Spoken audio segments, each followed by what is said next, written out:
हाथ पधरवा दिया, अपना हाथ रखा, बैठी नहीं।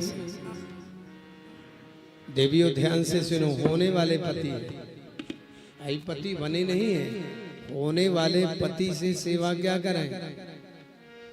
हाथ रख दिया, आपका दिया हुआ आसन हमें स्वीकार है, हम कैसे इस आसन पर बैठ सकते हैं? कर्दम ऋषि समझ गए कि मेरी इनसे निबह जाएगी। सौम्य बुद्धिमती है, विदुषी है, पढ़ी लिखी, समझदार है।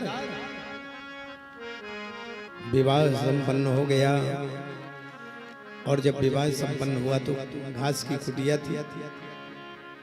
जब कर्दम ऋषि अपने बहू को लेकर, पत्नी को लेकर के प्रवेश किए, तो नव अतिथि को देखकर कहीं से मेढक की आवाज आती थी, कहीं से सर्प की आवाज आती थी, कहीं बिच्छू दिख रही थी, पक्षियों का कलरव ऊपर घोंसले से हो रहा था। कर्दम ऋषि के लिए छोटी सी एक चबूतरी सी बनी थी बैठने के लिए, वहां जाकर के आसन लगाया। पत्नी जी को भी कहा, देवहूति को भी कहा, तुम भी बैठ जाओ। बैठ गए। कर्दम ऋषि कहते हैं, इनसे डरना नहीं, भले सर्प बिच्छू तुमको दिखते रहे, लेकिन एक खतरा नहीं कर सकते, ये किन्हीं को भय नहीं पहुंचा सकते।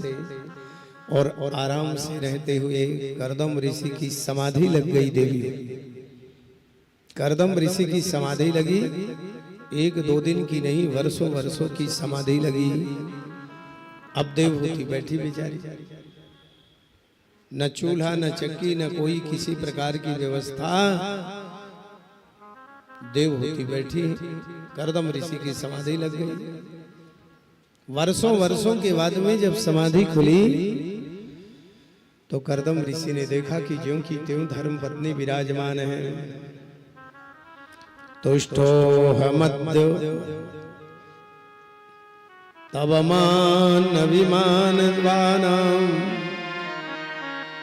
तुष्टोऽहमद्य तव मानविमानदाया, शुश्रूषया परमया परया हिताय, यो देहिनां मतिमतीव महत्स्वदेहो, नावीक्षितः समुचितः क्षपितुं मदर्थे।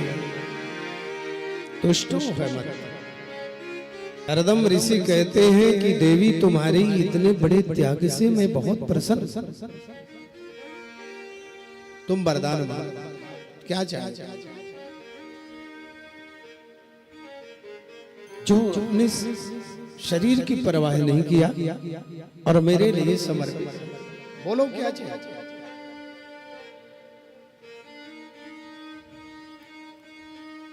पति को अनुकूल देख करके, कर्दम ऋषि को अनुकूल देख करके देवहूति ने मांगा था। देवियों, अपनी मांग भी पति को अनुकूल देख करके करना चाहिए। पति किस मूड में है? थके मादे आए, थके मादे पति आए हैं तो पहले चाय पिलाओ, कुछ खिलाओ पिलाओ, मूड देखो। कोई व्यापार से या नौकरी चाकरी से परेशान तो नहीं है, फिर अपनी मांग रख, अपने आते ही अपनी मांग रख दो, कोई बात कर दो, कोई शिकायत कर दो। ये नारी धर्म नहीं कहलाता। नारी धर्म पति के मूड को, पति के भाव को देख करके अपनी मांग रखना चाहिए। जैसे देवहूति ने रखा, पति को प्रसन्न देख करके देवहूति ने कहा, बस हम और आप दाम्पत्य जीवन में बंधे हैं, एक आध संतान हो जाए, यही जीवन का सुख है। कर्दम ऋषि कहते, संतान होने के पहले घर होना चाहिए। घर तो है नहीं, ये घास की कुटिया है, इसमें संतानोत्पत्ति ग्रहणी के लिए तो ग्रह चाहिए सबसे पहले। अब देखो, संत का संकल्प, हाथ में जल लिया और अपने जल के संकल्प से अभिमंत्रित कर उस जल को सामने छोड़ा, तो एक बहुमंजिली इमारत खड़ी हो गई। बहुत सुंदर वातानुकूलित भवन तैयार हो गया।